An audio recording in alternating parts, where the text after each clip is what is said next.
আচলতে 22 বছৰীয়া বিশালৰ গানত আছে কিবা এটা বেদনা যি নেকি অপৰাধী হলেও তাৰ প্ৰতি সহানুভূতি জাগিব ধৰিছে মানুহৰ ইয়াত সহায় কৰিছে বিশালৰ যাদুকৰী কণ্ঠ আচলতে বিশাল এজন সাংঘাতিক গানৰ উঠি অহা প্ৰতিভা যেন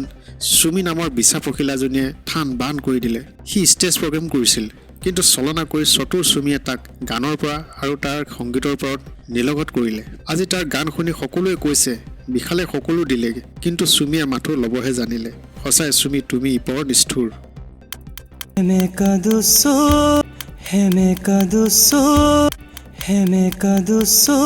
আৰু ইয়াৰ পিছত ধৰ পিছত লবাই গ'ল সুমি তাৰপিছত সকলো কথা আপোনালোকে জানে সুমিক বাইক বাটা 15 কোটি টকা খৰচ কৰা ডুবাইত 2 কোটি টকাৰ বজাৰ 6-7খন বাগান ঔষধ কোম্পানী 4-5টা ফ্লেট হ'বই লাগিব বিশাল আছিল প্ৰথমে শিল্পী কিন্তু এটা অনুষ্ঠানত সুমিক লগ পাই সি শিল্পীৰ পৰা বিজনেছমেন হৈ পৰিল আৰু 2-3 বছৰৰ পিছত ক্ৰিমিনেল হৈ পৰিল হেৰাই গ'ল এটা প্ৰতিভা আজি বিশালৰ মাক কান্দি আছে বিশালৰ এই পৰিস্থিতিৰ একমাত্ৰ জগৰীয়া সুমি বৰা সুমিক লগ নোপোৱা হয় চাগে বিশাল আজি এনেকুৱা অৱস্থা নহল হয় ভিডিঅ'টো যদি ভাল লাগিল আপুনি প্লিজ লাইক কৰিব আৰু চেনেলটোলৈ যদি প্ৰথম আহিছে প্লিজ সাবস্ক্ৰাইব কৰিবলৈ কাৰণে একেবাৰে নাপাহৰিব এনেকুৱা পুনৰ ভিডিঅ' লৈ আপোনাৰ সন্মুখত আহিম আজিলৈ আহিছো জয় আই অসম